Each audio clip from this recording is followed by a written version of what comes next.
We're having a lot of technical difficulties today. It ain't our fault, so it's technology, but we are here. So, and I'm happy to be here. Welcome to Let's Talk About It, episode 39. We took about 2 weeks off. I'm here with my brothers and my sisters. I am so happy to be here, and I'm happy to have you guys here with me. First and foremost, let's go ahead and introduce my panel, my little sis, Diamond Thomas. What's going on, sis? What's up, Sammy? You all right? How are you today? Good to see you. I'm good. What's going on? What you drinking on? I ain't even got none. I just finished drinking some water, and then later I'm gonna drink like a protein shake or whatever. But I ain't even got no water right now. I gotta go get some. we know that you're drinking water though, so that's what it is. Where can they find you? Where can they find you at, D? Diamonds Are Better on Instagram and on Twitter, DIAMOND, the letter Z, the letter R, better, and on Facebook, Diamond Thomas. That's what up. Good to see you, sis. Good to see you. Let's go ahead and I'm sorry about that. Let's go ahead and go to my other sis, Kimberly Dobine. What's going on, sister? What's going on? How are you guys? Hey, how are you? Hey, Diamond. I have to say, I love Diamond. Ain't she awesome? I love you too, Kim.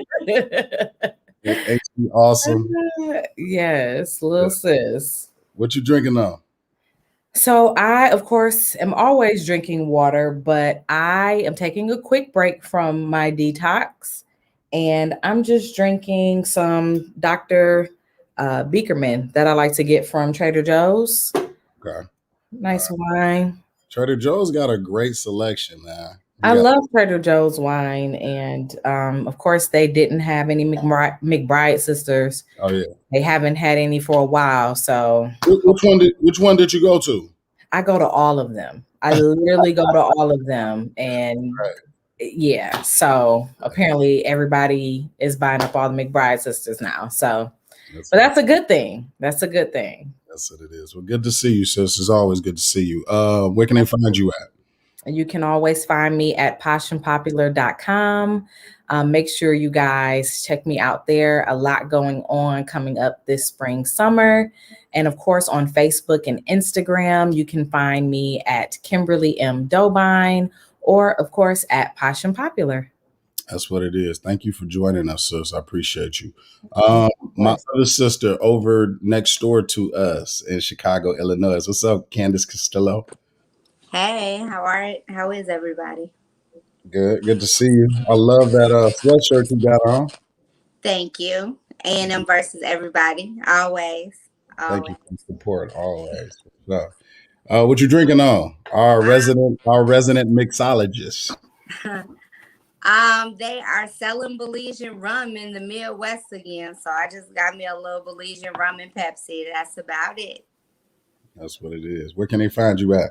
On IG, you can find me at C Nicole, and on Twitter, you can find me at Miss Union Thug. Also, you all can find me on Hip Hop Top 5. I'll tell y'all more about that later. That's what it is. That's what it is. My brother, Mr. OG, the OG, our big bro, Mr. Matty. What's going on, bro? Hey, what's popping? Sorry, I had to dip out real quick. But Just chilling. I'm glad to see y'all mugs. I got a red cup. What's in it is my business. That's what it is. So I guess you're not sharing what you're drinking today. Uh, where can they find you at, bro? You can find me at I am Joseph R. Madison on Twitter. I mean on Instagram. At Madison Twins on Twitter, and on my website, josephrmadison.com. That's what it is. That's what it is. You better not be drinking no lean.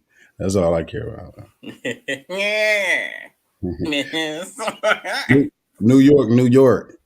Cuzzo, what's going on? Ray Wills. Hi, man. Sam, how you feeling tonight, baby? Damn, I ain't heard that since I was in Huntsville. Every time I go to Huntsville, they remind me. What's going on, man? Right. It's good to see you, Cuzzo. You as well, man. All is well. Just got back from Costa Rica. You know, excellent trip, much needed vacation. My first time out of country in 2 years, I think. So, you know, great trip. Literally, we talked about this, but literally we didn't speak for a whole week. That was just so weird. Weird. But I'm glad you enjoyed yourself, man. What you drinking Appreciate it. So tonight we're on the Espolon Reposado. I put a little splash of lemonade in it this time just so I could pace myself a little bit this week. Yeah, I know. You went crazy 2 weeks ago. Hey, real quick, why do you drink Reposado? Did I ask you? Or 3 weeks ago? Did I ask you that? Because why? Why do I drink Reposado? I don't like Blanco tequila at all. No, why don't you drink Añejo? Candace, please, tap in. Añejo or extra Añejos. Reposado is what you get when they don't have it. Or margaritas. Like, I don't get, it's a little harsh. I like the Espolon Reposado, which is why I drink it. Hey, to each his own, my brother. Where can they find you at? Wills TV on Instagram, Ray Wills on Twitter. That's what it is. My brother, Joe Andres. I love saying that, man. I'm sorry. What's going on, bro? Hey, what's up, family? What's happening? Serenade us real quick. No, I'm joking. What's up, man? What you drinking on today? Man, I'm taking it light, man. You know, a little Corona light. I'm going to have to drink about 3 waters after this one because it just so dry. But, you know, just taking it light today, man, you know. That's what it is, man. It's always good to see you, Joe. Sure. Good to see everybody, man. Where can they find you at? Joe Andre Online, everything, you know, Twitter, Instagram, Facebook, everything. So, yeah. And you know what, I'm going to make sure I always make a note to myself that because I always get a reminder that I don't shout out my drink. And I have been doing that. Like I told you, ma'am, I have been doing that lately. I know I did it last show. So I'm going to make sure that I do that. And I made a banner for myself. So look, IG, Twitter, and email as well. Yep. And I'm drinking 1738, that yak today. So with some apple juice. Why you drink cognac? All right, man. So welcome to the show. Hey, look, I see the chat game is going crazy. Let me first say salute to the chat game. Salute to the chat game. When Ray Wills got back, we had a nice little talk about a lot of different things. And one thing I wanted to make sure that I told him is reach out to our team right here, my panel mates. I want to do something special for them for sticking with us for this 1 year plus of Let's Talk About It. So I want to do something special for them. And then I want to do something special for the chat gang. So Ray Wills, chat gang, if Ray Wills have already reached out to you, make sure you respond back, please. If not, make sure you respond to them because we want to do something special. We love y'all and we salute y'all. So, and we're so excited for homecoming. So it's about to be crazy. I know I say it all the time, but it really is. We're putting a lot of plan into it. So, so salute to the chat gang. Also, when it first came up in the comments or in the description, I've since changed it, but if you still see it, Jude, he was going to be a guest today, but he was busy, so he will be on next week. So we'll have Jude, and we're going to try to get celebrity guest panel members every week if we can. And also, I want to get everybody's opinion. I want to start with my panel, but I want to put this out there for the summer. Maybe, I know I'm going to start traveling. Some people got vaccinated. You guys are going to start traveling as well. So maybe we do, let's talk about it once a month, once every other week. I don't know, but that's something that we can discuss. We are going to end season 2 down in Huntsville, Alabama for our live episode. I'll be announcing that real soon. We'll be live at the AC Hotel with Dr. Hugini, Coach Maynor, Brian Hicks, and our Alumni Association President, Mary Jones. So Mary Jones Moore. So it's going to be really nice. A brunch is included with your ticket. It's going to be real exquisite, and I'm so excited about that. So look for promotion for that as well. So I'm happy to be here. We are still, I guess, StreamYard is still having technical difficulties. Yes, they are. So our topic, Diamond, you want to talk about it? And we can play the clip. It'll just be a soundbite, FYI. Okay, yeah. Well, yeah. They can listen to it also. Say that again. You want them to just listen to it? Just to put it in the chat when you get a second, so they can see what it is. What? Put what in the chat? The link? Never mind. Go ahead, Diamond. Yeah, it was just if they can just hear it, do you think you want to just let them hear it, or let's just Okay. I think that's because I could just explain what's going on in the video. That's fine. Got you. So we will go ahead and start with our first clip. Cliff answer my phone call whenever I call him. I only need to be around people that can provide that level of prioritization because I'm going to answer the phone like that for you. That shit is important that you reciprocate that and give me that shit in return. And if you can't, then we don't need to deal with each other because I got a zero tolerance for you to think that you can see my message come up in your phone and you're going to act like you're going to reach out to me way after the fact. Cliff answer. Kim, I really want to get your take first and foremost on this. Seriously. Talk to me, little sis. What you think? Okay, so just to give everyone context before I start, that was a clip of Busta Rhymes talking about the importance of people responding to his messages. And I agree with him to an extent, right? Like, I think that it's based on knowing who you are in someone's life, right? Like, someone who is extremely close to me already has that kind of priority in my life. So when you call or when you text, I'm going to answer. And even if I'm busy, I'm going to respond. But there are some people who, for me, are just not at that level of importance, that if it is something that is draining, if it is something that has nothing to do with money, nothing to do with my family, nothing to do with business, and it's not a priority in my life, I'm going to prioritize that response based on importance. So to a degree, I understand, but I also think you have to put certain things into context too. Like, who do you think you are, right? Like, there are some people who think they are everything, right? And so they feel like when they call, you supposed to stop what you're doing and answer the phone. And I'm one of those people. For me, it's just kind of, I agree to an extent. If it's my husband, if it's my parents, if it's my siblings, if it's my best friends, if it's, I'll even go as far as to say, if it is a call about, let's talk about it, and I see you've called me, 9 times out of 10, if Sammy's calling my phone, I know it's something about the show or something that he needs me to do. So I'm going to respond, right? But if it's somebody I don't really talk to like that, and you just calling me to be nosy or calling me to talk about nothing, you ain't gonna get no call back. You might get a call back, and if you do, it's not gonna be like immediately like that. Mm-hmm. You know what? That's a good point, Kim. My sister, my big sister, who I lost, she used to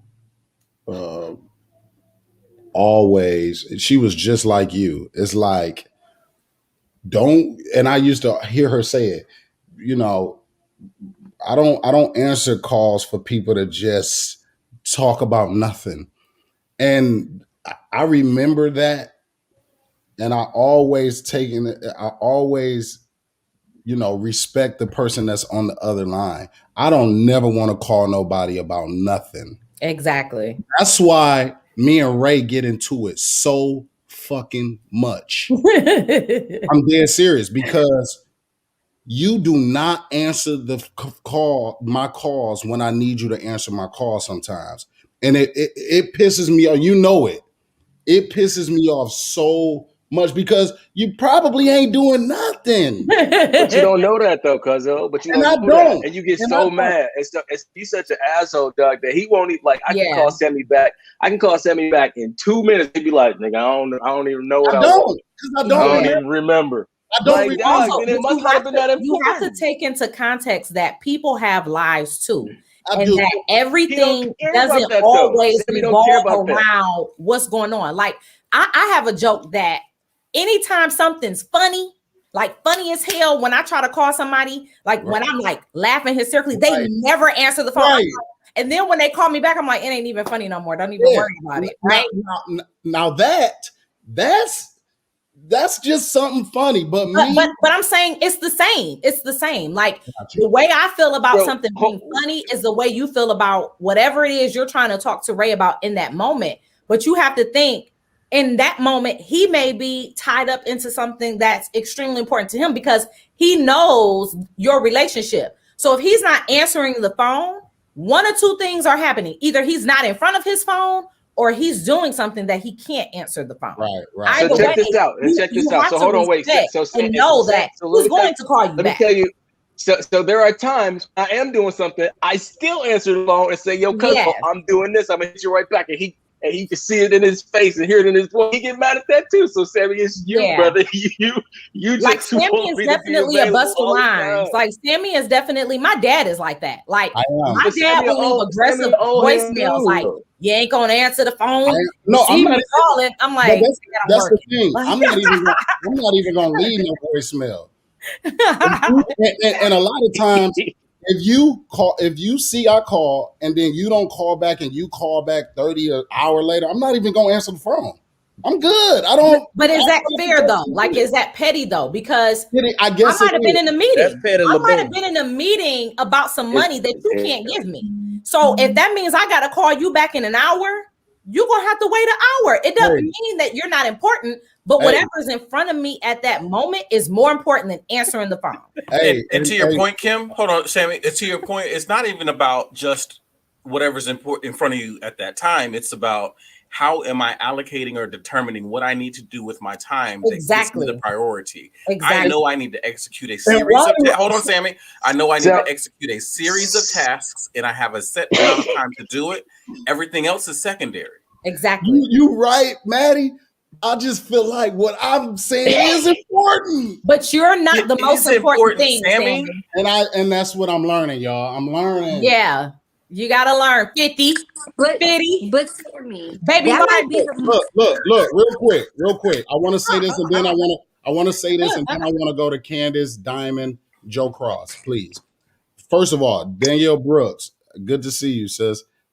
She said, or maybe he just doesn't feel like talking, and that's what I feel. I feel like sometimes, but isn't that fair too? Talking, but that's fair. People be tired. It is fair, man. Like people are going through real shit. Like people are going through life, like family, motherhood, fatherhood, being a wife, being a husband, being an entrepreneur, being a employee, being a whatever you do, being black in America, being black. Like shit, people be tired. Sometimes you just don't want to talk. Right. And that means I gotta call you back tomorrow. Maybe I have a mental break that I need to take. It doesn't mean I don't love you. It just means that I gotta love me a little bit more right now. And that's what I'm learning. I'm really learning to understand that. Thank you, Kim. I want to hear from Candace, Diamond, and then Joe Cross, please, y'all. Sammy, you said something important. You said you feel like what you have to say is important, and it is important to you. It doesn't mean that it's important to everybody else around. I had to turn my mic off. She holds the shit out of me. To you, it's important. Honestly, I'm what y'all may or may not know, I might be a couple of steps pettier than Sammy. If I know it gets under your skin, then I'm just not gonna answer the phone when you first call me. Wow. I do it to my stepdad all the time. I wouldn't. To those two points, I just want to point out that exactly what he wanted. Candace and Sammy both belong to the streets. They do. They do. I they do. Dare call that toxic behavior. That is toxic behavior. That's toxic. My AAA card is at the house. Literally every day, twice a day, to tell me my AAA card is at the house. I'm not answering the phone. Send me a text message. Diamond, your thoughts? Okay, so Sammy, like when you first posted the clip, I already know like why you posted that clip. Because one time Sammy straight up called me and was like, Diamond, are you seeing this? I'm typing something and I want you to look at it. And I was like, okay, so he one of them type of people. Okay, so he needed that attention. So I already knew, you know, when he posted that clip, I was like, okay. So I'm like the poster child for like, I would look at my phone and be like, what's up? Like I'll text you. Because like I could be doing something, and I probably just don't feel like talking. Some people be like, "Oh, she acted funny" or whatever, but I'm like, or I could just be focusing on myself. So now let's talk about this. And I wish Lord Sale could tap in. If you can, let me know. I'll send you the clip. Is it Joe Cross? Is it a generational thing? Because for you shake your head, Maddie. For Diamond, remember she grew up with that phone, literally, y'all. Like. It didn't. You know what I'm saying? So talk to it, bro. I can't stand this, and this is I cannot stand texting. Like I will neither. Because and this is the thing. I'm sorry. I ain't grew up with my phone. I just grew up with my Bible. That's all I had. I ain't get a phone till I was 18. Hallelujah. Hallelujah. But see, here's a couple things. It's a couple things you can take out of this conversation, though. Like, for one, you know, the busier you are, right, the more your value your time has. You have to allocate your time accordingly. That's me. I don't spend a lot of time talking to me personally through the course of 24 hours. I just don't spend any time really. Damn, it's kind of sad. I don't spend any time just talking about random shit.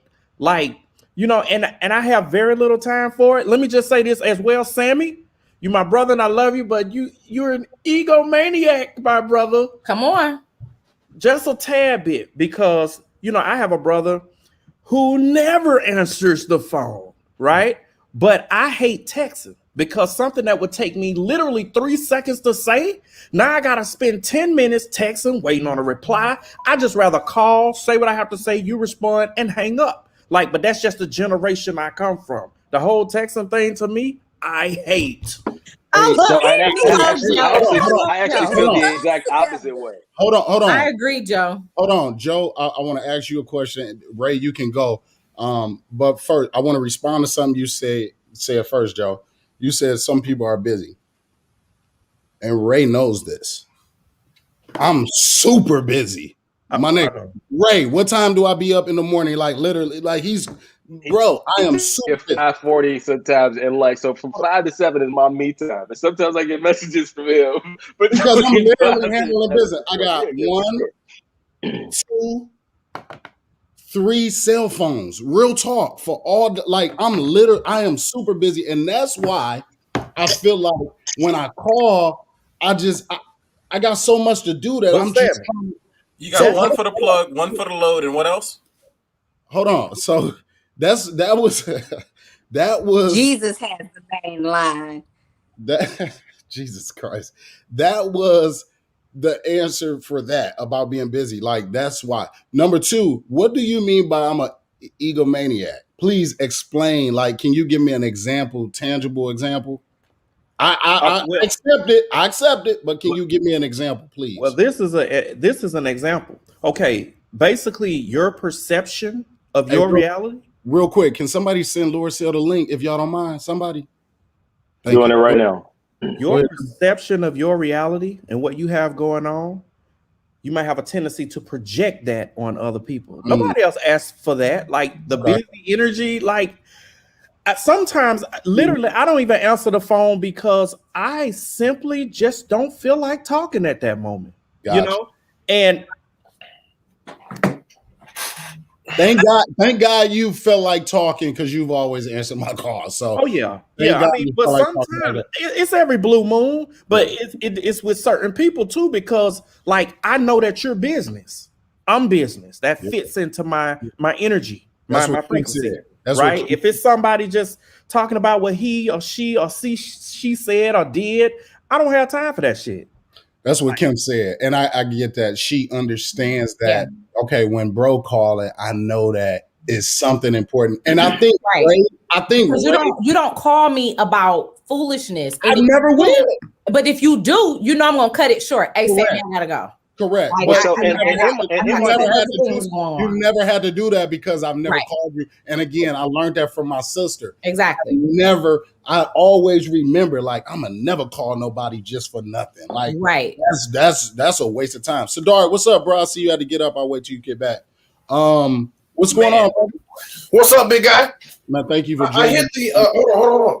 I hit the other link, man. That's what I was tripping off of. I was sitting in like a dark room by myself. Like these guys I'm texting everybody. No one's replying to my texts.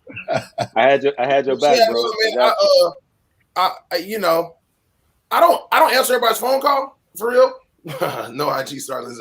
But then again, I don't trip when people don't answer my call either. Like I don't trip about shit like that, man. Like, you know what I'm saying? This is what I understand. I understand people are busy, right? I'm busy as hell. I got a wife, I got kids, I got friends, I got all type of stuff going on. So if you don't answer my call, then I'm assuming you're busy. But what I would expect of my closer friends to at least hit me back with a text, like, yo, I'm a little tied up. I'll get back with you this evening or tomorrow or something. Don't just spin me off like I'm just trying to run behind you, but at least acknowledge the fact that I'm tight right now. I'll get with you. One thing we did miss about this. Even what Sadark is saying, I have a friend who I know is super busy, right? And I'm super busy, but she hasn't called me back in months. So I've made an executive decision. She won't get another call from me because I've called you 2 or 3 times and you haven't made the time to call me back. So I'm done calling. So we'll talk if we talk. Like I'm not going to keep chasing nobody either because literally if I'm calling you, it's for a purpose. I do that as well. I will literally delete someone's name and number out of my phone and say to myself, when they contact me again, I will resave them. Like that, like literally. So that's an emotion. If you know I'm busy and I know you're busy, of course you know I'm not calling to waste your time. It may even be just a call to say I love you, just checking in on you, making sure you're good. Because it's important to check on your strong friends, right?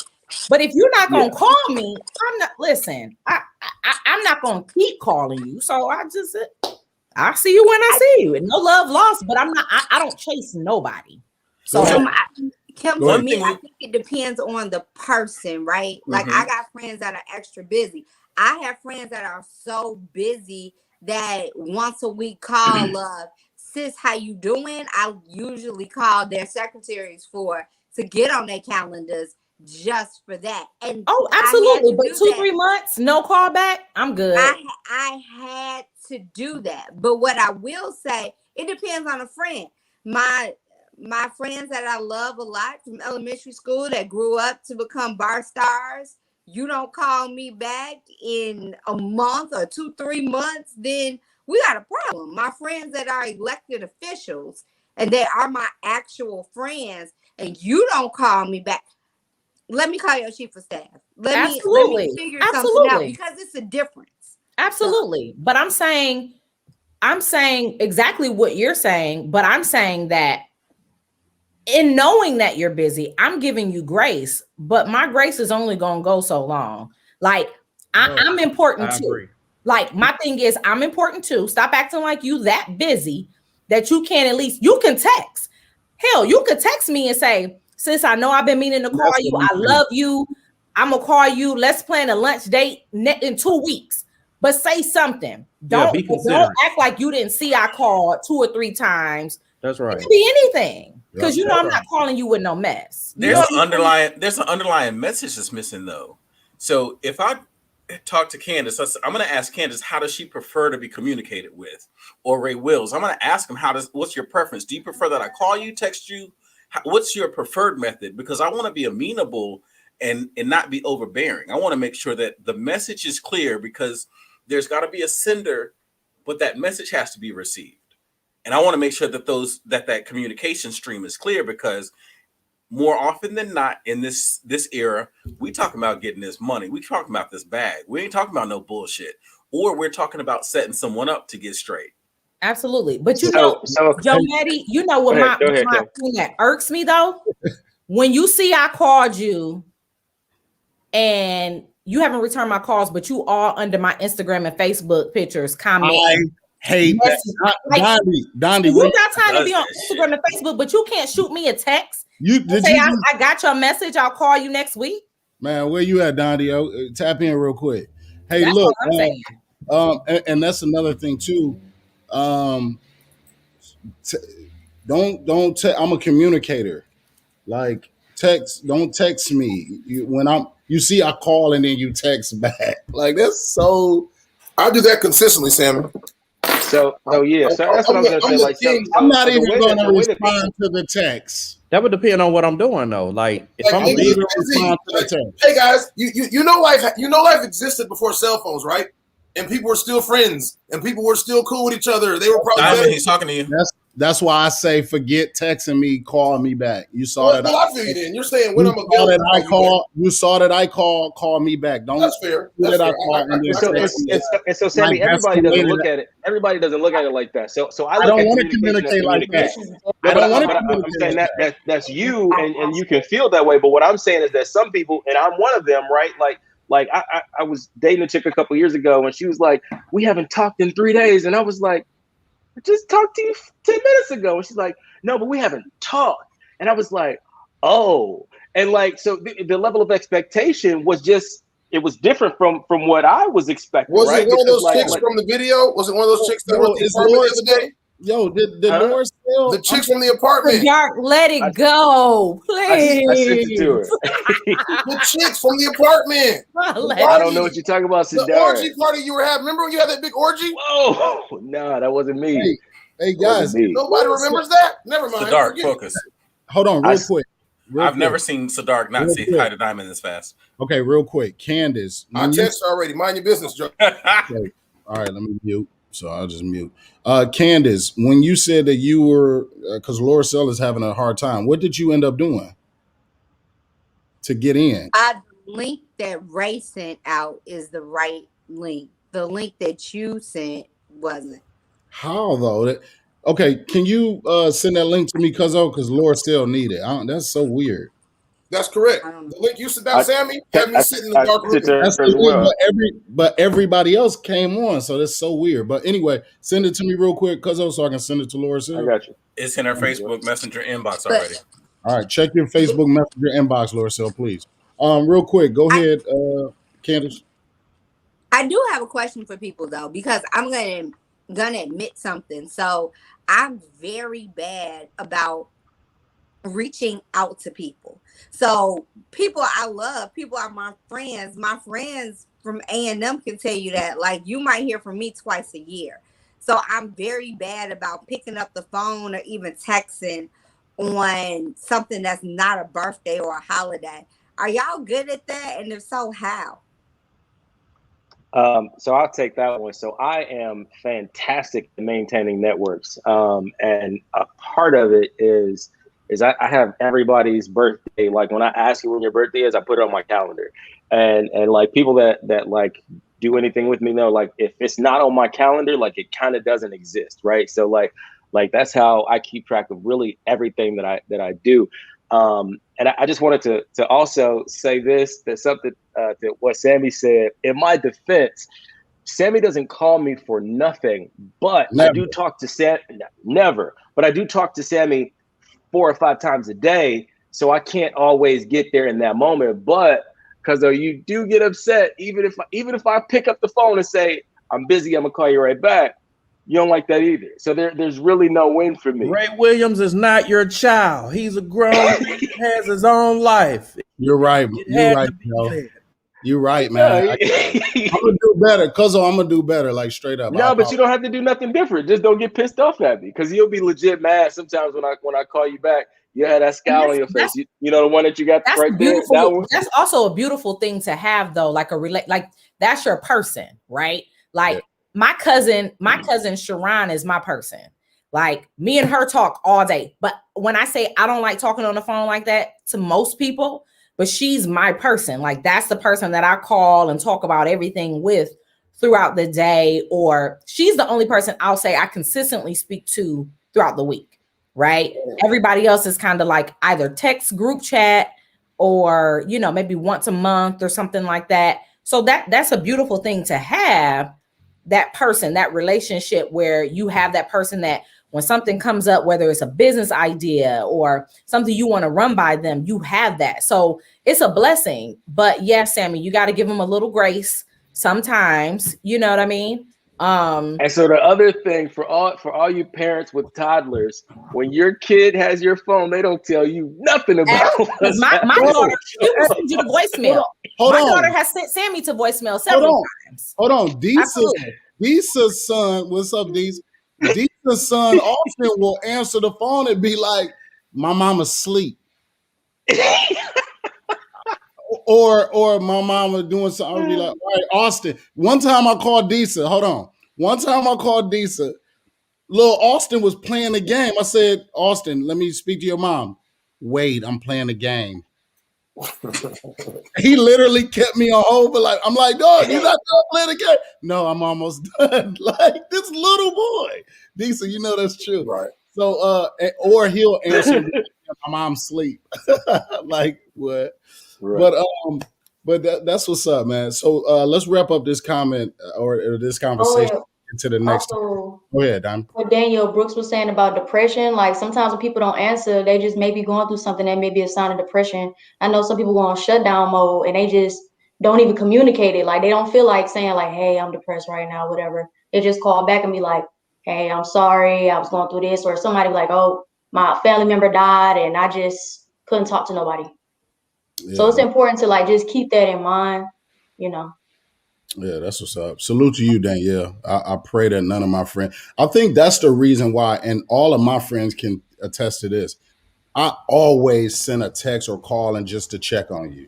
I will always do that. I'm just checking on you just to make sure you're good. Literally, any of my close friends or people that I love, they'll tell you that I'm the one that'll always call randomly. Just want to hear your voice, make sure you're good. Just want to check on you. So maybe sometimes I'm, I feel like I want to have that same energy, I guess. Go ahead, Sadari. Oh no, I was just thinking, man. I kind of feel like I'm a jerk, man. I don't talk to anybody 5 times a day.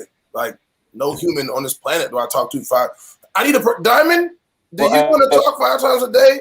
Like I don't talk to her. Like, I talk to my wife at home. Like when she gets home from work, I talk to her, but I don't like hit her up like during the day 1,000 times. Like I might say like, "Hey, what you want to do for lunch?" But after that, Sam and I are also working on like 10 different projects right now. So it's not just shooting the shit. I got you. Yeah, it's not just shooting shit. Like we're actually talking about like things that we're working on. So now I don't call Sammy. Don't call me to ask me how my day's going. Whenever Sammy calls, it's about a bat. Yeah, that's how my brother. That's how me and my brother relationship. We business partners as well.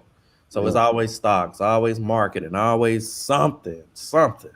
But yeah, that's a cool thing. Salute to our sis Laura Sales. She couldn't get in. I haven't. Apparently, StreamYard is having an issue because some of you guys got in with the link. Some of you, Candace was having issues. Laura Sales having issues. We can't even share. It's And I crazy. sent the same link that you sent me. So And I sent that to Laura Seal, and she's having it. I have no idea. So hey, Lourdes. Salute to you, Laura Seal. Say hi, Lord. Say hi. Hi. Okay, say see you later. See you later. Birthday girl. Bye. She says see you later, but she runs everything in that house. I guarantee you. Salute to the Hill versus Everybody.com and everybody that showed love this week, preparing Alabama A&M University Bulldogs for that championship win that we're going to secure this Saturday. So salute to everybody that's shown love over the past week. I really, really salute y'all and love y'all for that. So thank you very much. And also make sure that you guys like, share, and follow Let's Talk About It on YouTube, as well as our Let's Talk About It page on Facebook, as well as the HBCU CAF, as well as Let's Talk About It on Twitter. And salute to you, Diamond, for setting us up at Let's Talk About It 1875 on Twitter. So make sure y'all check that out, please. All right. Next clip. Can't show it, but here we go. You made a mistake because your company made a mistake. You want to take it out on me? I'm not taking it out on you. So why did you get mad and hit the computer? Why did you get mad and hit the computer? I'm sure you're on camera, right? Yeah, I am. I'm sure you're on camera. I wish y'all could see this if you haven't seen it. So this is the type of people they have working here.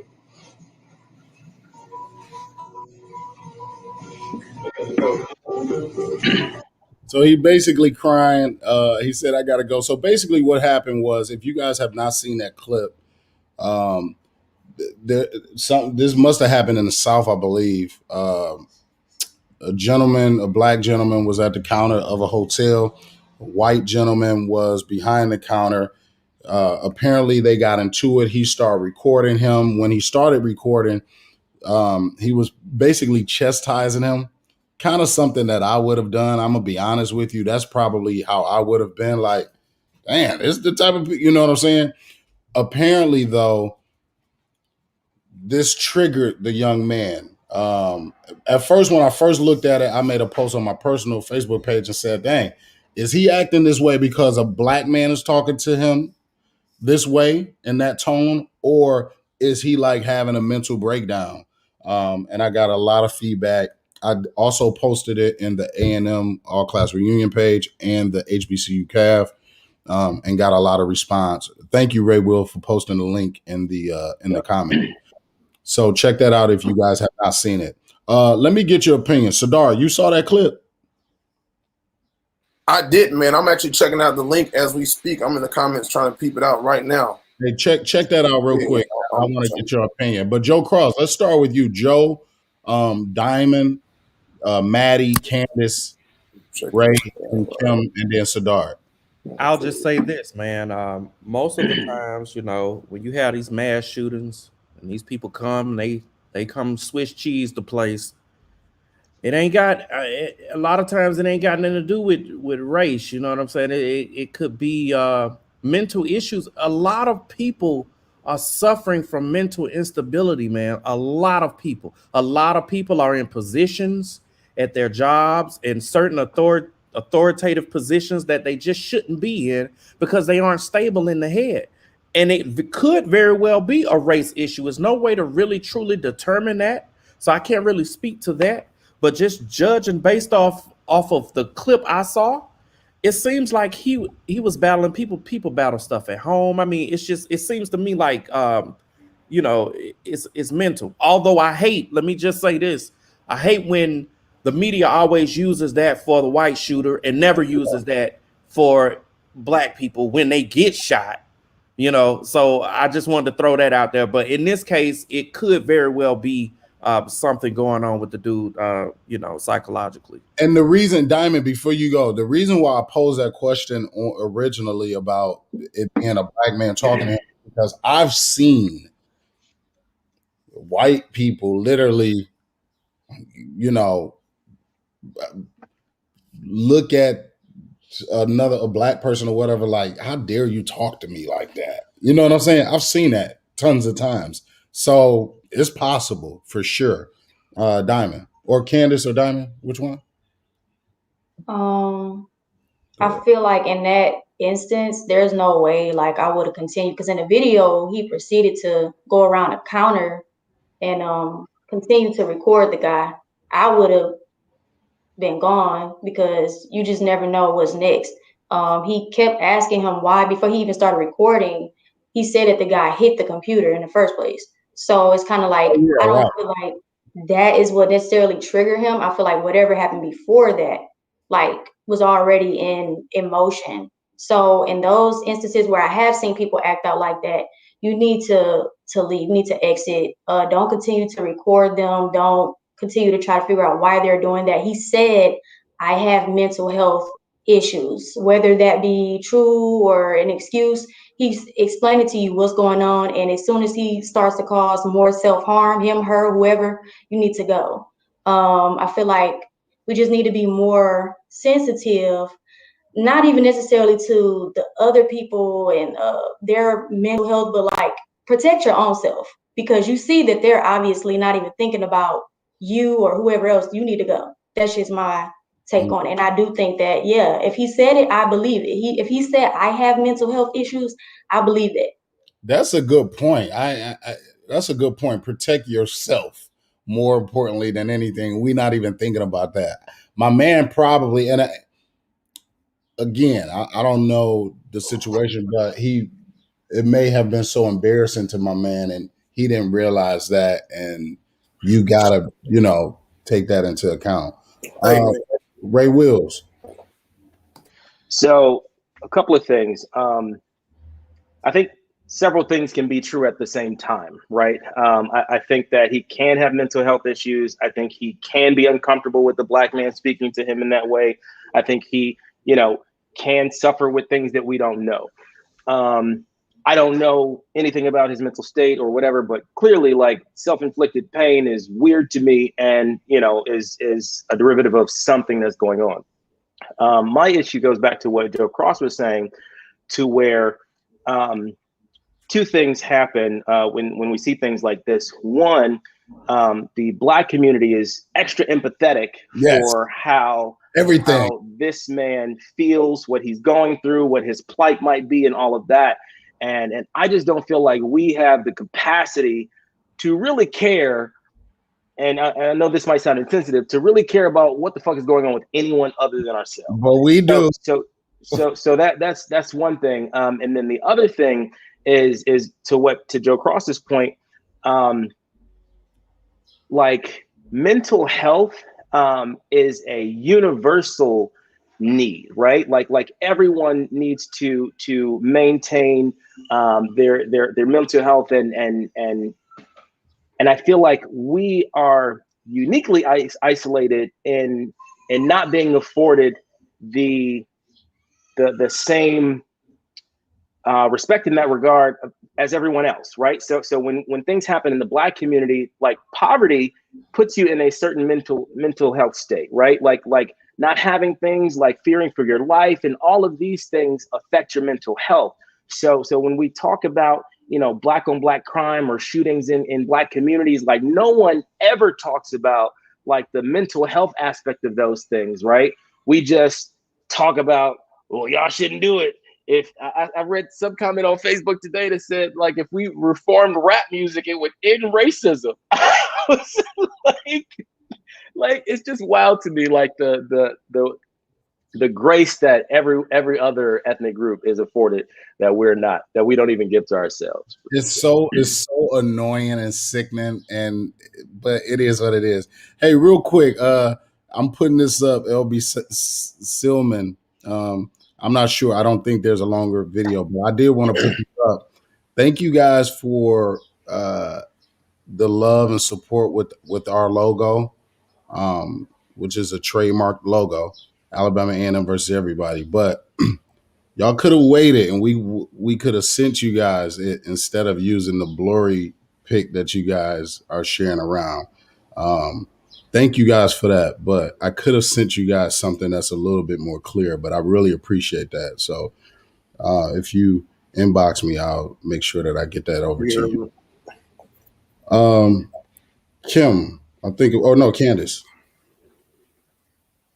A couple of things. One, we got to stop using the term black on black crime. Let's use the term I'm in the whoa. community Whoa. I'm sorry. I because used that because not. most white people propagate crimes against white people, just like Latino people and Asian people. So That don't put that on me. I was using it because that's what's used. I don't agree. I don't use the term at all, Candace. Like you heard the context. Don't do that to me. I actually agree with Ray. I think more than I know, first time for everything. I think more than one thing can be true because most of the racist people that I have encountered, they also have some type of mental health issues. True. So I think more than one thing can be true at the same time. Now, after he punched a computer, he knew at a hotel, you're gonna lose your job. So he might have just went the rest of the way. And I so agree with Diamond. That person needs to protect themselves. As far as empathy for other people, we do have a lot of empathy for other people. And yes, I get sick and tired of every time a white man does something in America, they have mental health issues when nobody said anything about the mental health status of the young girl Micaiah that was 16 years old and got killed by police in Ohio, why she had the knife in her hand, or even why there was a grown woman outside trying to fight her. Nobody said anything about the mental health there. Nobody even said the mental health about the 18-year-old boy who was in the car where they killed that 7-year-old girl. We don't get that kind of grace. And I completely agree with that. But at the same time, this man was obviously something was wrong with him. Yeah. Let me just interject here just real quick. I'm sorry, I don't mean to mess the flow up, but I don't think we should be so hard on ourselves as far as the empathy. Well, I shouldn't say that. I say that we should look at it in another way. Nobody is more compassionate towards somebody else than somebody who's gone through that themselves. It is our pain and our suffering the reason that we can empathize with people so good. Nobody suffers like Black people in America. So therefore, we are empathetic towards everybody else's suffering. Now, should we do it to our own detriment? Absolutely not. But I don't think but Joe, here's the problem. We are empathetic to everybody else and suffering. And I know plenty of Black men who have had horrible days and wish they could just punch the glass, forget hit their head against the computer. But if they do that, then they're a crazy Black person, then they're going to jail for damaging property. This boy just probably got a couple of days off. Black people are empathetic for other people because some of the things they do, we would love to do. But absolutely. But that plays into my point. People can't be empathetic towards us because they can be, but they are not as inclined to be empathetic to us as we are to be empathetic to them because they haven't experienced the same amount of suffering we have. That's just my take. I could be very wrong, but so Joe, let me flip that statement. In we have not inflicted the same amount of suffering that they have. True, right? Because in their DNA is wired to create the struggle and conflict of another people. That's where we are with this, right? Forget the empathy, forget all of that. Their entire purpose is to make sure that we don't win, right? When you think about that, look at systemically $126,000 raised on GoFundMe for this situation. Come on, man. We can't even raise $5 for $126,000 for what? Like, I'm kind of. While I agree with Joe and Diamond, I agree with everybody's point. I'm still like, I don't care nothing about these folks. Like, right. I don't care. Like, instead of quitting his job, he should have got fired from his job. Sorry. And he shouldn't have even had that job because if you have all of these mental issues, you should not be dealing with the general public. There was so many comments. There was so many comments. Oh, I feel sorry, poor man. I don't feel sorry for him. From black people though. And it's just I don't feel sorry for him. And I don't think them was Tim Scott had that job. But you know the reason why he got that job was because of color of his skin. Because he knew Because if he were black and had those same mental issues, he would have never been behind that counter. So I agree. I mean, I wholeheartedly agree. You know, bless his heart. But and then he raised over $100,000. He got a GoFundMe for that. So I mean, it's not like he really. Let me go cut up, man. Let me go cut up somewhere real quick. This goes back. But this also goes back to the point about the rioter with the buffalo thing on his head in jail, who literally got out of jail in a GoFundMe because they wouldn't give him organic food in jail. Oh yeah, like yeah. Only white people. I don't care nothing about that. I don't care nothing about them. I don't care nothing about them. Nothing. So and I think the general consensus for me is that like anything that doesn't serve me or my community, I just don't have the emotional capacity for. Like, I'm not saying that you know, all things being equal, this isn't terrible, this isn't a bad thing, but what I'm saying is like I'm not going to be the one starting a GoFundMe for this guy or batting an eye and crying if he loses his job. Like, you know, I just don't really give a fuck, you know, like, and I've become cold in that way because I have experienced life in America where nobody gives a fuck how I feel, right? So like that's why it's just difficult for me to express my empathy, right? Even if I have it, it's difficult for me to express it because it's not reciprocated. Like, you know, like, and you know, not to change the subject, but like the Stop Asian Hate hashtag, like that. Like it was kind of a sad moment for me, right? Like to see how a movement can become legislation and become law, right, in a matter of weeks, right? Like, not that I didn't want that to happen, not that I don't think that Asian people didn't deserve that, right? But to see that and to see how quickly those things could move, right? And to continue for us to be told, y'all gotta wait, or we can't do this, or we can't, you know, like we couldn't even get an anti-lynching bill passed. Exactly. You know, so like the most that we got was a kneel in Congress, you know, with kente cloth on. That's a slap in the face, man. Exactly. That's a hard punch, not a slap. Agreed. Yeah, my thing about old boy is I feel sorry for him and all that.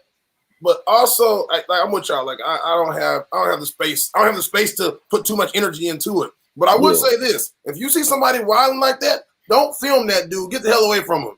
Right. And I'm saying, like, you might die. Put the camera down and run out of that facility. But my thing is, he very well could have taken up the strap and started popping at people.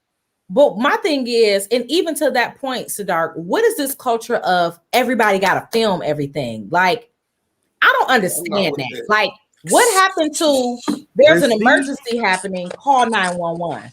Like, dude was antagonizing to keep it 100. Like, you see, he's wilding out. You still asking him questions. Yeah, like, man, leave that dude alone. That's why I'm like, you trying to go viral. Like, you trying to go viral. All of this, all these videos. Like, what are y'all doing? Yes and no. I think when he initially started filming, it was because he wanted something from Holiday Inn, right? Like I'm gonna show them my ear. Let me get this room free, like something like that.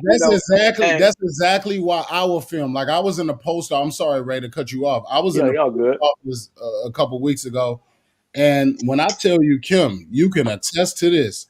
These are some of the rudest postal workers in the world that live in Detroit, Michigan. Oh yeah, I'm telling y'all will be ready to smack the hell out of one of these. When I tell y'all disrespectful. And they still got their jobs after 30 years? I'm talking disrespectful. That sounds like Brooklyn post office work. Oh, I'm talking. Sound like Maryland Transit Administration. Ray, if you in Detroit, I'm going to take you to the main post office downtown.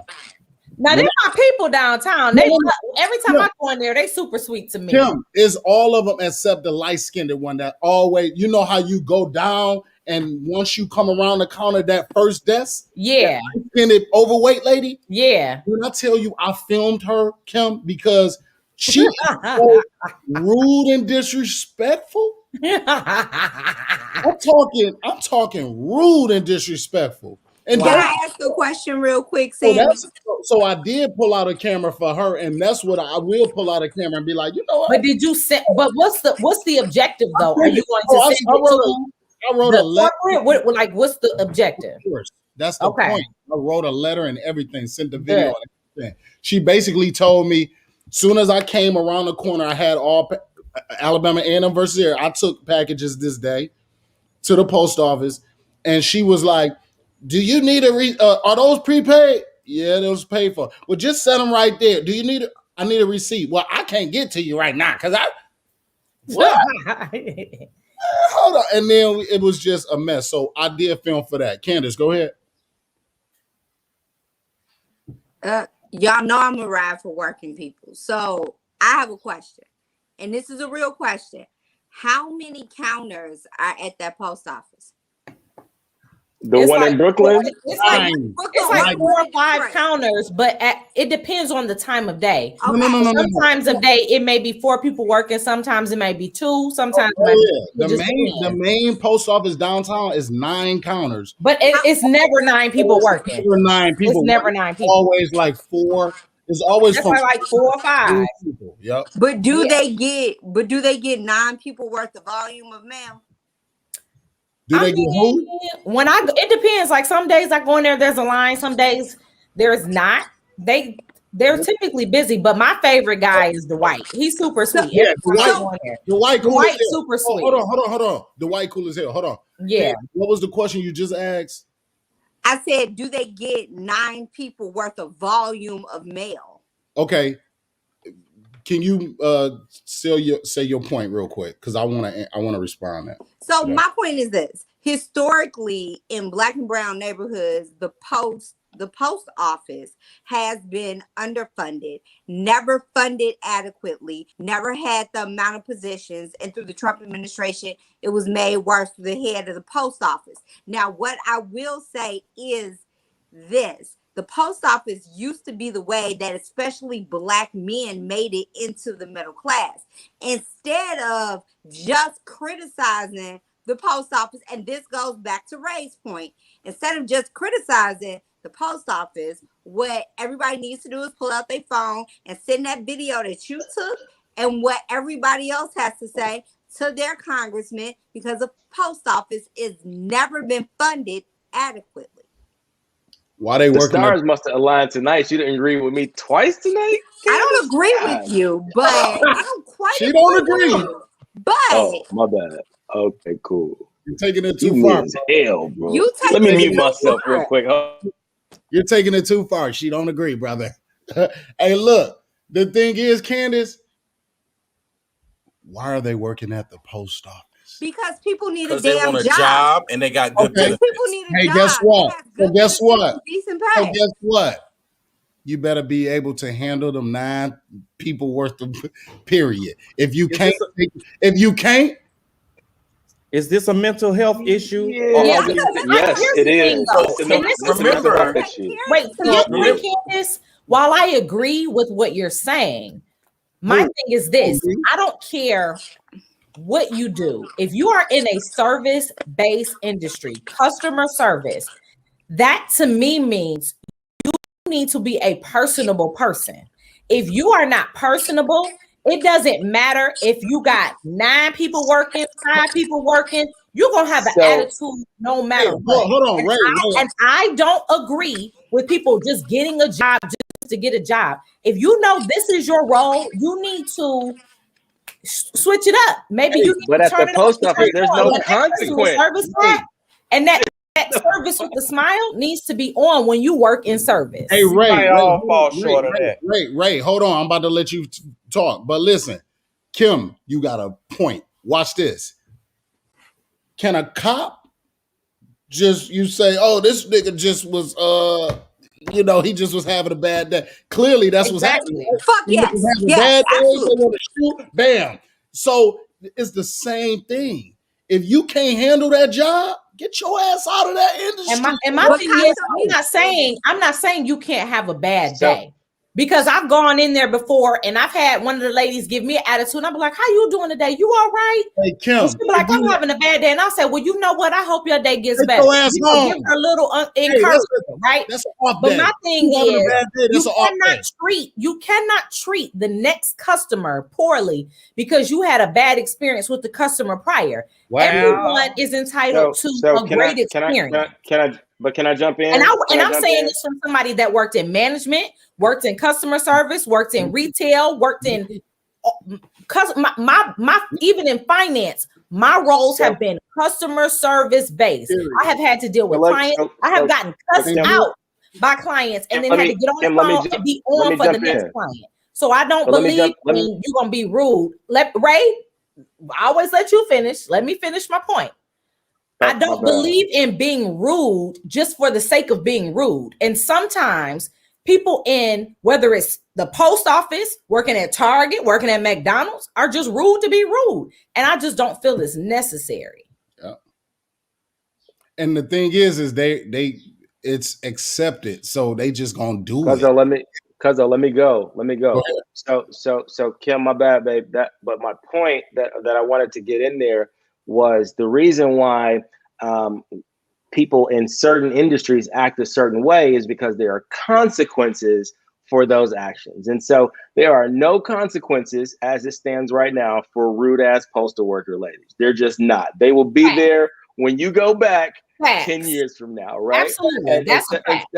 And so like that. And so the same thing with cops, Cuzzo, right? Like the reason why they move the way that they move and do the things that they do, shooting people in the back, shooting people unarmed, shooting people in cars, shooting people in any, in any circumstances, because up until the Derek Chauvin trial, there had been no consequences, right? So while I don't think that the Chauvin verdict will change much, I do think that it'll make some cops think twice before they shoot somebody else. Except for that black cop who shot that dude. They threw his ass under the jail. Right. That was also in Minnesota. That was also in Minnesota. So what he's talking about is there was a black cop that shot a white Australian woman in the same jurisdiction that I can't remember his name, but the other Minnesota guy that got shot in the car with his baby in the back. Philando Castile. Thank you, baby. Yes. So in that same jurisdiction, black cop got how much time did he get, Joe Cross? I don't know, but they built the cement over his ass. They put him under the jail. Family got $41 million. He got 30-something years, and that family got $41 million. But I have two questions. One, if 41 mil. If you had an issue with customer service anywhere else, you would go to management. And if you didn't get what you needed from management, you would go higher up the chain, right? So going to your congressman is going higher up the chain, period. That's who it is. Oh, I agree. I'm not disagreeing with that. I never disagreed with so going to making sure, not only am I having a horrible experience with the people who are there, but there needs to be more people there, because probably those people who are having a horrible experience probably had experiences with their bosses. So that's number one. Number two, to Joe's point, to Ray's point, I think you're right about a couple of things and wrong about a couple of things. You're right. This administration signed the Violence Against Asians Act. Basically, PI community said it's wrong. We're standing for this. Fine. You know who was behind that? A senator named Mazie Hirono from Hawaii. Mazie Hirono is an amazing person. So I agree. Something should be done with Black people, even if it's symbolic. I agree 500%. Now, who is the Black senator or congressman that's going to lobby for that and get it passed? Because recently there has been nothing by lower elected officials that a lot of them all the House gets elected every 2 years that has been put on the desk. So where is that regional bravery to do that? Can I say something? I had never even heard can I- the acronym ahead, Joe. AAPI. I had never heard that before it happened. Let me just say this: the black people in Congress, just to report to what you're saying, Candace, it's almost as if we're acting like they aren't black, like they don't see what's going on, like they don't know what need to happen. It don't need to come from the street, from the people in the White House now see shit just like we do. Exactly. They need to be getting together to write in the same reason, the same way we ain't got reparations yet. That shit does not have to come up no louder. If you black and you understand what's going on in America, you can write the legislation yourself. The same way. Absolutely. My so did y'all see that Kamala Harris went on TV and agreed with Tim Scott today? And that's how we gonna end it tonight with that. So y'all heard what Tim Scott said. If you didn't, the nigga said ain't no racism in America right now. Then your girl, y'all homegirl, y'all soror. Stop. Not my soror, honey. Not my soror. Don't start that shit, Sammy. Not my soror. That messy shit. Hey, y'all soror came out today and agreed with old boy and said, yeah, racism don't exist. Whatever she said. Hey, Kim, Candace, Diamond, Sadar, Joe, Joseph, Ray, thoughts? Wow. Who first? I'm watching this show back. Can we get a copy and paste of what she said? What she Yeah, say? I need to know what she said. I What don't know were her what she words? said. All I said was that ain't my soror. No, not you, Kim. What did she say? What did Kamala say? This is what she said. I'll have a link for y'all in 2 seconds. No, please. Sammy's about to read it. Sammy's about to read it. No, read that boy, Sammy. Yeah, he can still post that link, but I'm gonna read you what it said. What it said was,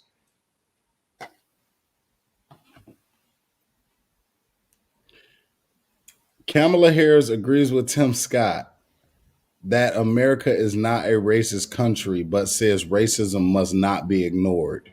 What'd she say though? What were her words? I don't know. She was on Good Morning. She was on Good Morning America this morning talking about So it. before I could respond, God, I gotta hear. I'll be giving everybody because that's the headline and not the well, we gotta wait. Like, God. Sammy, what the fuck are you talking about? That's what intelligent people do. Intelligent people wait for all the information. Darn. That's what smart people do, dog. Smart people just don't. That's smart people wait for all the information, then they make a decision. They don't just respond off the headline. I'm going to go ahead and say this. We had President Barack Obama, who was very careful about the way he presented a message because he knew the power of his soundbite. It's what he didn't say that pissed a lot of people off while they're anti. But at the same time, we have to recognize that this is politics and it's a dirty game. You never go to war with someone who buys ink by the barrel, is the old saying, right? These folks can print and misprint all of these headlines all day long. But if we go by just that soundbite and we don't have context and understand everything that was said, we end up being just like all the motherfuckers. I just want to see what she said. I think the smart thing to say before we go off and say she agreed with old boy. What you say, Ray? Y'all, man, listen. So you just read a headline and you go with the headline, Sam? Yes. That's ignorant. That's not a smart way to live. I'm not just going with the headline. See, I just said that. See, Sammy, you so petty. I just feel like someone that is as eloquent as Kamala can be, right? She could have worded it in a way that didn't even give Tim Scott an inkling of agreement, right? Like she could have said nothing. How about that? She could have said nothing, or she could have said something better than you're right. Could have said, let me represent the Mecca out in this bitch and say that mug's a coonin. Hello, but she did say something. I have direct quotes here. I have direct quotes. Miss Harris. And I posted the video in the chat if y'all want to see it. Go ahead, Joe. Miss Harris, the first Black and South Asian vice president, responded, "First of all, no, I don't believe that America is a racist country, but we also have to speak truth about the history of racism in this country and its existence today." Okay, that sounds like a contradiction to me right off the jump. I applaud the president for always having but She did say this: I applaud the president for always having the ability and the courage, frankly, to speak the truth about it, she added. He spoke about what we know from the intelligence community. One of the greatest threats to our national security is domestic terrorism manifested by white supremacists. So take that however you want to take it. It sounded like she had, she's still protecting her political career, and I understand exactly. it. She walking that line. She doing the walking that Kamala. I'm just tired of it. I'm just tired of people walking the line, like like it's time for radical action. Since I heard the direct quote, I agree with you. Hold on, I want to hear from my big brother. Since I heard the direct quote, I 100% agree with you. Thank you, Steve. Anybody who's going to say America is not a racist country is a liar. I mean, they're just a liar. Hold on, from a black, white, or green. America was founded upon racism. From a half black person to say that, though? Yeah, no. But she's a half black person that is not of. Well, I don't know. I could be wrong, but Kim she wasn't raised by a black woman. She's not from. She's Jamaican and in her. They rolled for this lady. They rolled. But I'm just saying. To give you context, like the same way Barack Obama's father was Kenyan and his mom was white, and then her mom is like Pacific Asian, and dad is Jamaican. They didn't have the same experience, I'm sure, that we had. But you know what I'm saying? But Black America adopted her ass so quick. I'm not saying that is incorrect, but I'm just saying that you can't be that ignorant as a black person, whether you had the same black experience that I had or not, to say something like that. Like, I just feel like it's irresponsible of her as a black woman. It's very irresponsible. I agree 100%. Candace, go ahead. It's very irresponsible. I think y'all are wrong, and I think Maddie is right. I think you all will be hard pressed to find more than 6 black elected, high-profile black elected leaders to say that America was found on a slaveocracy or that America is innate a racist country. I think y'all are right about what you all are saying, but you're not going to find the political leaders to actually say it. And and I'm saying that's an issue. I agree. I'm saying that's an issue. That's why Cori Bush is so important. That's why certain people are so important. Candace, but I think you're when you gonna run, Candace? When you gonna run? Never. When you gonna run, Candace? Never. I love y'all. Never. When you gonna run? And let me just and in case everybody forgot, Kamala Harris said, now I don't want this to be a scrub Kamala Harris episode, because I think what she Y'all love her. Y'all love that girl. Yeah, because I think what she is important for black people. I really do think that. Like, that symbolism of having a black woman in that position of power is very good for us. However, I thought she wasn't black. I'm not sure. I'm not sure. Let Joe go. Let Joe go. Candace needs to go ahead and run. I just want to finish my point. I remember vividly. Joe, is she black or no? Let Joe go, Sammy. Let Joe go. Asking Joe. She coffee with cream. I remember vividly her saying before she got elected that no, I will never speak to any issue directly pertaining to black people. She said that, and everybody ignored the shit. Hey, Soros, right now, we at home right now. She said that. And I was like, okay. I started looking around like, hey, anybody else hear that? Nobody else seemed to hear it. I was like, okay. So Joe Cross, I brought that up on the show, and they tried to tear me a new one. Why do we she do didn't that? say that. They ate him up. No, where's Why the do we do that? blah, blah, blah.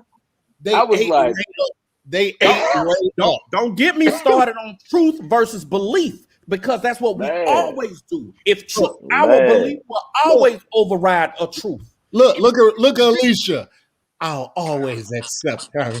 That's fine. You know, So I think. All right, Alicia, I see you, Bird Gang. It's a couple of things, and I'm not gonna clean it up for Kamala because I wasn't a Kamala fan early. But this is what I will say. About Kamala, the same thing I'll say about the state's attorney in Cook County, Kim Foxx.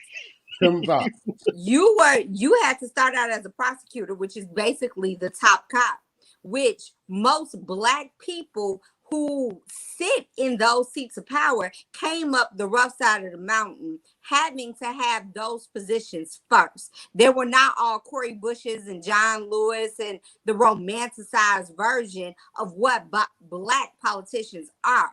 It was only recently that we start saying, nah, man, what you doing isn't enough. Even Bobby Rush is the biggest sellout in Congress. But nobody talks about that. They just talk about his legacy as a Black man. Correct. Yeah. If we actually want to change the idea, and Candace Kent, I wish she was here, she'll tell you the truth about Maxine Waters. If we want to really change the idea of what Black politicians look like, then we have to start electing certain people, and those certain people holding the feet to the fire. Now, I can. Come on, Candace, what are we playing? I am probably the most left person on this panel. I am probably politically further out there than anybody else on this panel. And Kim and anybody who has asked, I won't run. Why? Because I'm the political director for one of the largest unions in the Midwest, and I have more power by putting money and empowering people to run than me running myself. So in the chat, let me know the I will drop the link to the Black Pack, who my OG BFF, the person I share a godparent with, and she's an AKA, she's a managing director of the Black Pack. If you have a candidate, or you want to give money, or you think a candidate they're supporting is wrong, I'll drop that link and y'all can flex on them. That's my sis. That's my Eola sis, Eola girl. But Candace, are they colder than you are on this shit right here? That's all I want to know. Like. Are they like they not? But Candace, you can do that for a while. But why you don't want to run ever? Like you don't want to run ever. You don't want to do that ever. She know what that power is. I don't want that. I don't want that. Elected officials don't make no money. Everybody know who they are. Their phone rings daily. No. Yo, Maddie's. Dang.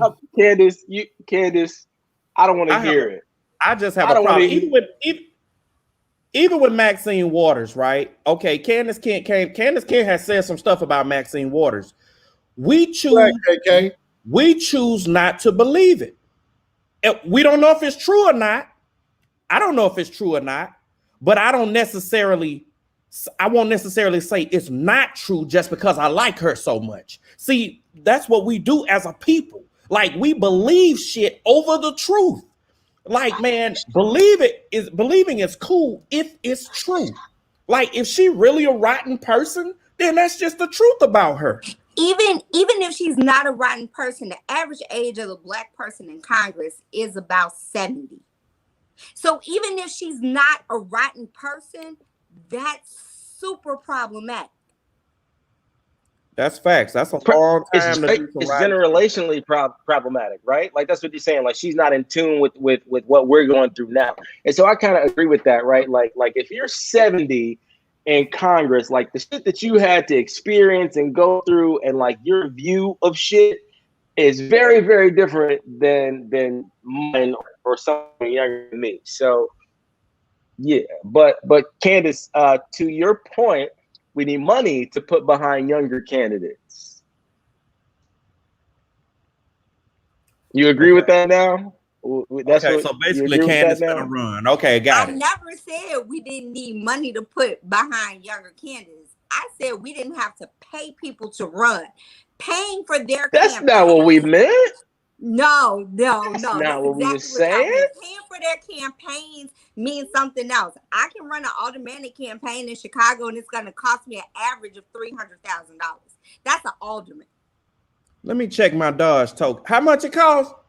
So real quick, let's before we wrap up. That's exactly what I was getting ready to get to. Maddie, talk about this Dodge token that.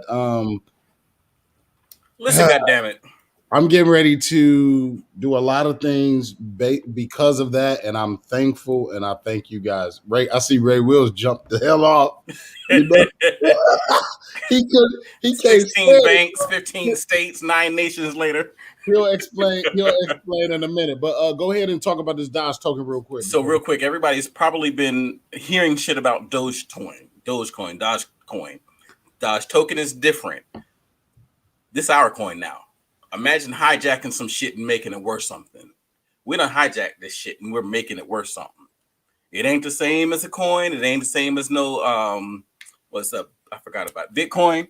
This is different because of the way it functions and operates.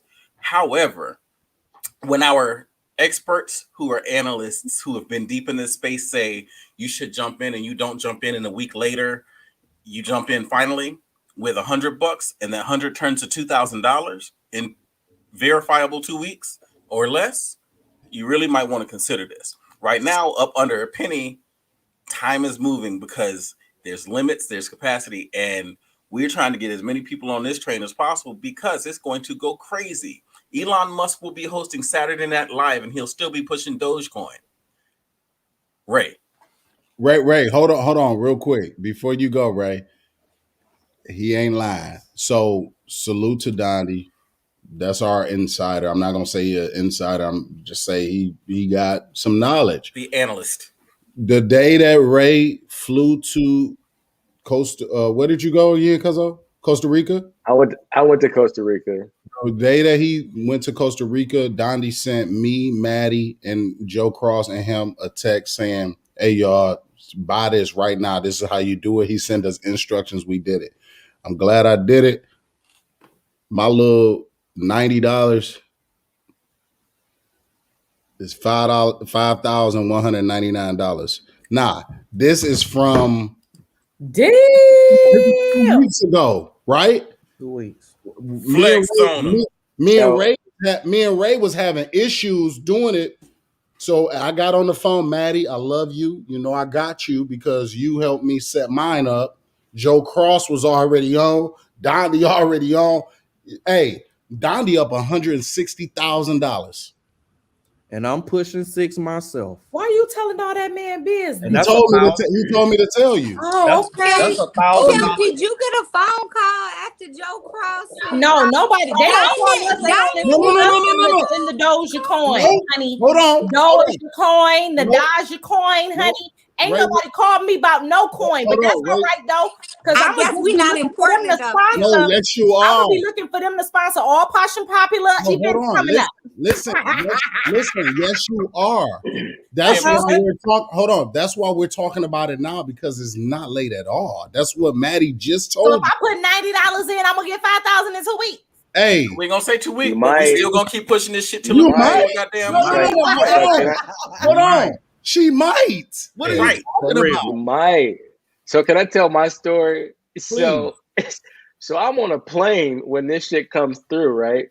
And so like I've lived in a lot of places, so all of my addresses are different, and like my cards are tied to different addresses. So they don't do business in New York. So I tried to use mom's address. Anyway, long story short. I couldn't get in from out of the country. I had to do address verifications. They wanted me to pull up paperwork and like all this shit. Anyway, I couldn't get in. And what I would have put in on April 18th when I got to Costa Rica today would be worth like $55,000. That's 11 days. 11 days ago was when we all got the text. I just couldn't. I tried.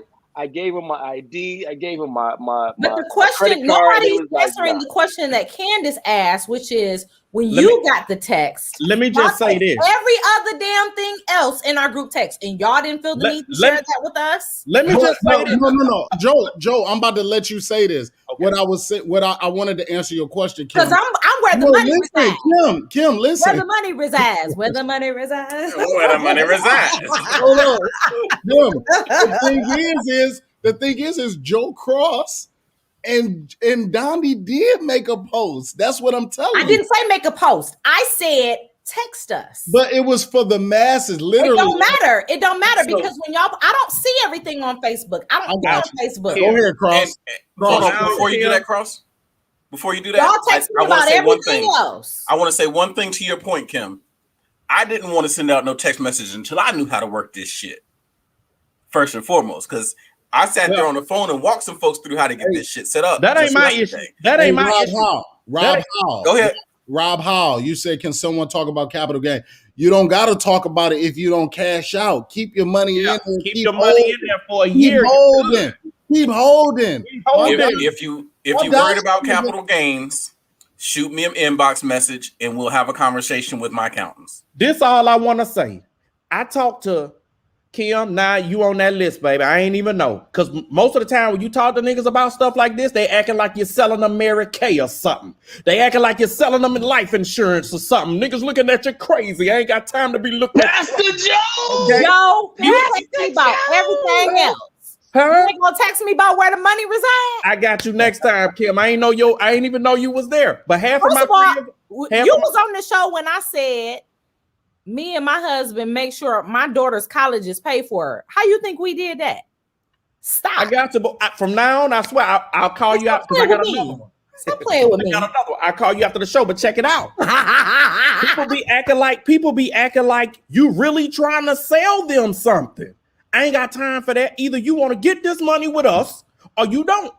Ray, we typed hold at the same time, literally, though. That's crazy. Hold. Make sure that this needs to be in everybody's brain. If you are investing, HODL, hold. And let it just grow, let it grow. But that ain't how you spell hold. I don't think Jesus Christ. It's a crypto term. Oh, okay. It's a crypto term. Oh, okay. Teach your children, make it plain. Hey, she where the money resides, so we gotta teach her. Yo, so Kim, seriously, so Gandhi was gonna get on tonight, but he has something to do. But Kim, if you want to stay on after, I just got in today. So like I just got all my shit approved today. So it's not too late for sure. It's not too late. I can't stay on tonight because I got mommying to do, but let's talk in the morning. Talk in the morning. But I'm gonna tell you, like I know, like I watched money go out of my pocket. I'm gonna call you, Sammy, because Ray still disregarding me and Candace down here. So I'm gonna call you, Sammy. We talking. We try to make this. We try to make this bread. Yo, I love y'all. Oh, we gonna do that. I gotta go pour up. Real quick, final thoughts, Ray Will. You said me? So I'll go. I love y'all and I appreciate you guys. And Sammy, stop telling people we took 2 weeks off. We only took 1 week off, but it felt like a really long time. I'm gonna go pour up and prepare for the toast. I love y'all and I can't wait to see everybody at homecoming. I love you too, Ray Wills. We'll see you in a second. Final thoughts, Joseph Cross. Yo, awesome. I'm glad we could get back in regular form because last time we was in rare form. Ooh. But it's a great thing, for us to come together and commune and talk about, deep issues and whatnot. I will say, man, for Black people, usually investments take $25,000 and up, and to be honest, we just ain't got that kind of money. You know what I'm saying? But if you can turn $250, $500 into something that can change your life, if somebody letting you know about it, hey man, jump on it. Because at the end of the day, you're gonna end up blowing that money anyway. Like that's what I be telling people. Like you're gonna blow it anyway. Over the course of a year, or however long it takes for the stocks to mature, you would have blown $250 1,000 times. So it's good to start developing the mind frame to think about empowering yourself financially for the future. And that's all I have to say. God bless everybody. Thank y'all. That's what's up, Joe Cross. Good point, man. Final thoughts, Diamond Thomas. Communication is key. That's all I'm gonna say. My little baby, little die. My brother, big brother, Sadari. I appreciate you, bro. What's up? Yeah, no problem. I want to let the ladies know that I didn't get a text either about it, so it's nothing sexist in it. They just got a little inner cabal that they fool with. And no damn, I would have shot him 500 to Iraq on this. And so I'm feeling like, yeah, I'm salty too. Hey, see money. See money. You know what I'm saying? Nobody texts me. But I will say this. I did see the post in the Facebook group. So I did have the information, and I was just too busy or whatever the hell excuses I have. So the information was out there, but I was not on that text group they was on. Final thoughts about everything, man. If you see somebody out in public with a mental illness, stay away. Or if you think they're about to hurt other people, call the authorities. In terms of, you know, us in equality, guys, that's never going to happen. The whole Kamala thing, I don't agree with that. I think that's foolishness to ever say that America isn't racist. I just think that's a foolish thing for a leader to say. Either don't speak on racism at all and just avoid the issue, or tell the truth. Anybody who has any common sense or knows anything about America knows it was literally founded on racism. So things like that do frustrate me. Those are my final thoughts on the issues we talked about tonight. Man, appreciate you, C Money. And is again, guys, it's not too late for Doge token. Real talk. It's not, it hasn't even hit a penny yet. Real talk. It has not hit a penny yet. Are y'all hearing what I'm telling you? It has not hit a penny. The shit, I literally made $1,000 in 24 hours. It has not hit a penny yet. So it's not too late. So jump on it, jump on it, jump on it.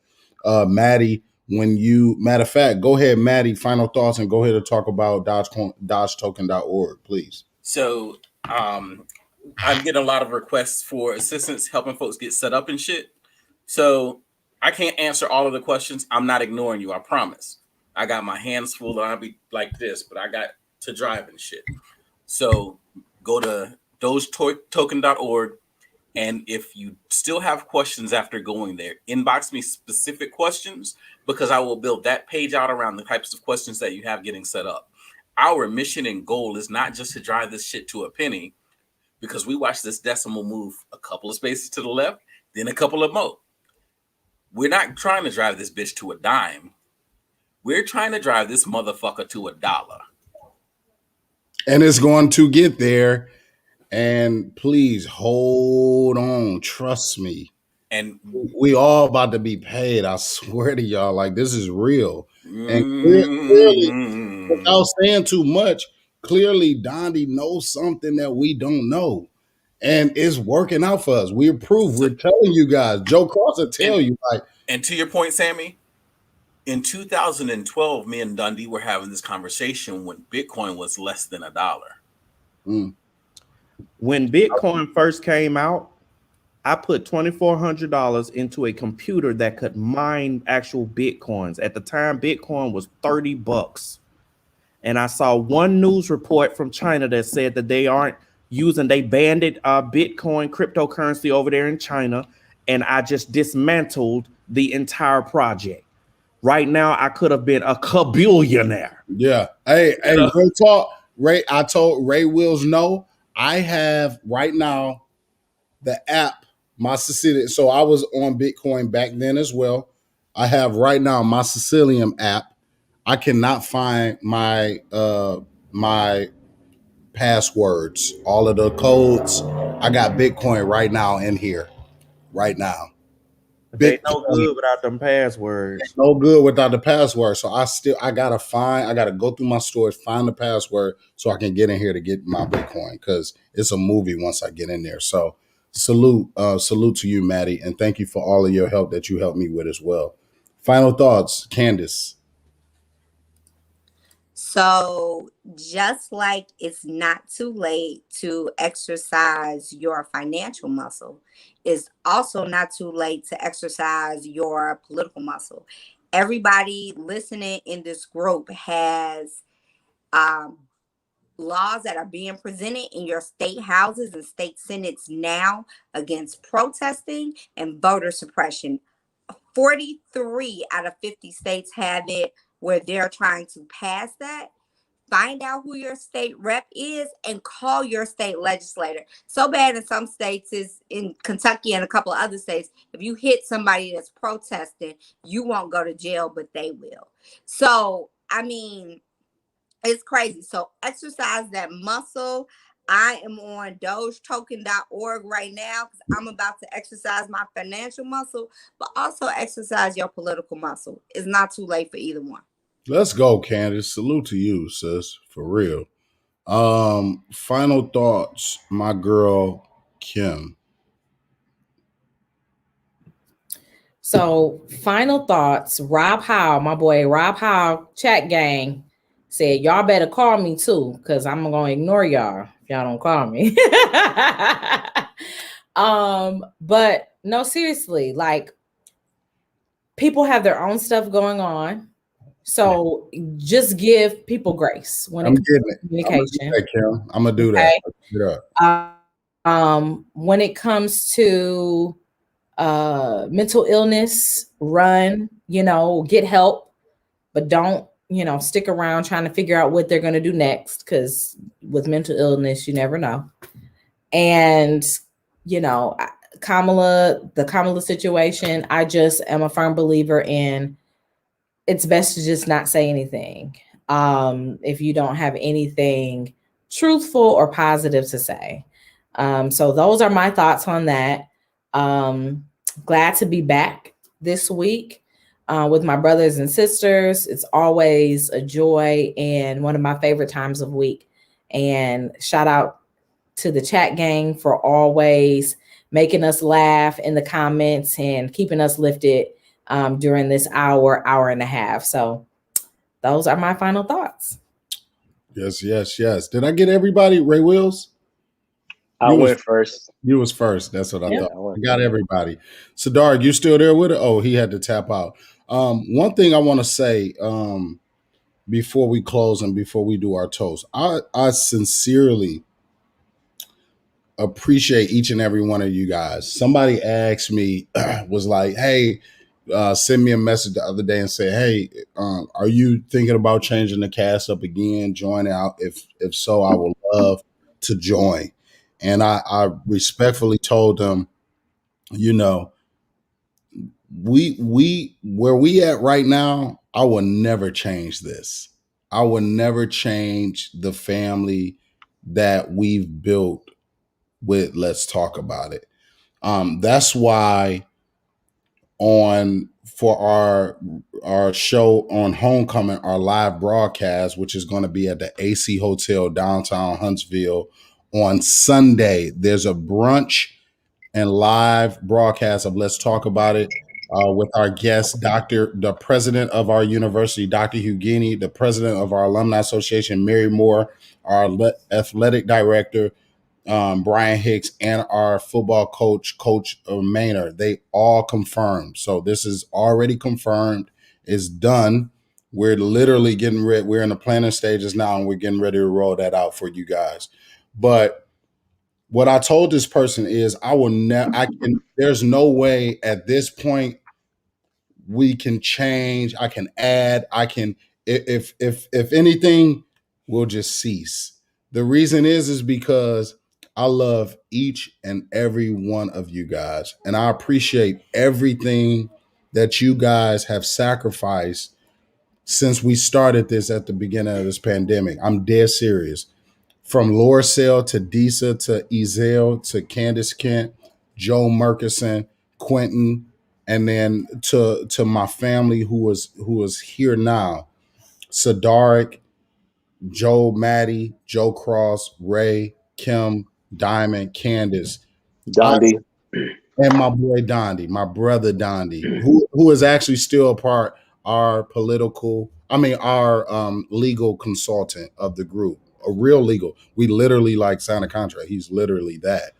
And I appreciate you, Dondi, and the chat gang. And that's why I called Ray and told him, man, and Ray, you know I'm not lying. I called you and I said, man, the first thing I told Ray when we first talked from him getting back from vacation, Cuzzo, I really want to do something special for our chat gang, and I really want to do something special for our panel because you guys have sacrificed so much throughout this pandemic.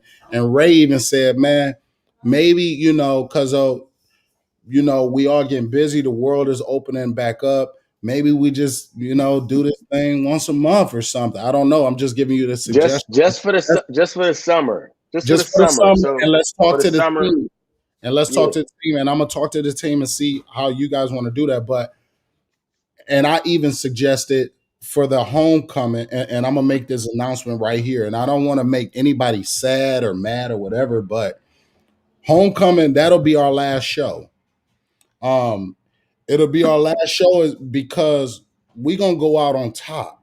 You know what I'm saying? We really brought this thing, unless something changed between now and October. Things can change. For instance, we're having Jude on as a panel host, a guest host next week, who has the number one Sirius satellite radio show on Sirius XM right now, which is the All Out show from 4 to 7 every day on Shade 45. So his manager, Mikey Einstein, me and him just collaborated on some business together, who has super connections to everybody, who is a role manager for Eminem, blah, blah, blah, blah, blah. So there's something, and they have a podcast. Kim, you know Josh Landon, who is on Fox News here in Detroit. He'll be another guest host, and we'll have some other. So some things can happen for this show. Their show just got picked up by iHeartRadio. It could happen for us. Who knows? Me and him could have that conversation between now and October. But what I'm saying is, if that doesn't happen in October, we going out on top with my family. It will be a reunion show. So everybody from our first panel to the ladies' night panel to our second season, everybody will be together. We're going to do a collaboration show, and then we're going to do with our guests, the president, association president, blah, blah, blah, blah, blah. So what I'm saying is, I appreciate you guys so much for the sacrifice that you guys have made on Thursdays and on Wednesdays. Ray Wills, Diamond, Henrika, salute to you. Thank you guys for transitioning karaoke over to the CAF, which has been super successful. You guys are amazing, man. And I love y'all. I really do. And some of y'all, I've known y'all since we walked on that hill. Some of y'all I met after this. Diamond, Candace, Joe, Maddie. I saw you when I was on the hill, but bro, I salute you, man. And everything that you do for us, like our brotherhood, I really salute you, bro. Sadaric, man, some people don't know, but you will call me and just talk about little stuff. And man, I really, really, really appreciate that, man. Dondi, Disa, Candace, Kim. Shout out to Aldo too. My brother Aldo. I'm sorry. My brother Aldo. So I'm getting a little emotional because I sincerely appreciate you guys. I sincerely love you guys. And I pray that, it's only up from here. You know what I'm saying? It really is. And whatever we do. And Kim, like you said, this is where the money resides. You know what I'm saying? Like, we want to keep this within us. That's why Dondi is blasting that out about Dodge T, so y'all can get on. Here y'all go. I'm not in my...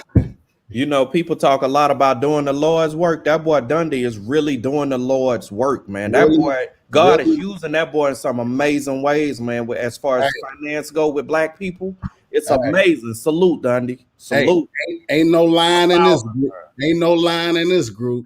Who want to take us out? Let me take us out. Yes, sir. Thank you, Candace. So I want to say something that we forgot in this episode.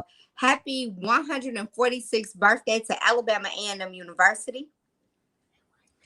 Congratulations to our fellow Bulldogs and them taking them, because we already know what's going to happen on Saturday at 2 on ESPN2, where we will take that SWAC championship. And I want to close us out with Go Bulldogs. Go Bulldogs. Where the money reside, Dodge. Where the money reside. Where the money reside. Where the money reside. Hey, salute to Aldo. And I just wanted to say real quick, I lost 15 pounds. I'm feeling so slim. Hey, salute to my brother Aldo. Salute to my brother Quentin. Salute to Sadark. Salute to Disa, Lorcel, Candace Kent, Ezel, my boy Joe Joe Murkison. Salute to all of y'all. Don't forget. Also, look, let me say this right now. It's time to hold people accountable. Okay. I had an hour conversation with our Madam President of the Alumni Association, Mary Moore, yesterday. And Brian Hicks, if you watching this, big bro, I got your number, but I'm gonna say this to the masses. We about to start holding you accountable, bro. Straight up. And it's all love. But we love our university because we went there. We spent 4 and 5, some people longer, of our years at that university. You are an employee. It's all love, but we love our university. So we about to start holding you accountable, big bruh. You know what I'm saying? The pressure is about to come. And what Mary told me yesterday is, and I'm going to say this, Mary, I hope you ain't mad, but y'all don't know what's going on with tailgating because of the new construction at the new stadium, blah, blah, blah, blah, blah. But let me say this. It's April. You are the athletic director. It is up to you to plan this and take that to our president and make it happen and whatever your plans are. Get that plan together, bruh. Because we want to come and enjoy ourselves and tailgate and do whatever we want to do. And we're not trying to wait on you to figure out what you want to do, what's in best interest of you. Real talk, B. Hicks. It's all love, bruh. But you got to start getting it together or we're going to start holding you accountable. And I will go on to that A&M all-class reunion group and hold my and get my and rally my people up to start holding you accountable, bro. We love you and we support you, but we need you to do your job, bro. You the athletic director. Where is that deacon? You know that deacon that just come in and say, "All right, brother, amen. That's enough. Come on, let's go." You are him. That's me. Come on, brother. All right, Deacon Cross. All right, amen. Let's wrap it up. I'm sorry, Deacon Cross. Oh my God! All right, family. We got to be out. I got to drive across town. I love y'all. Thank y'all for joining us. Week 40 next, or episode 40 next week. Love y'all.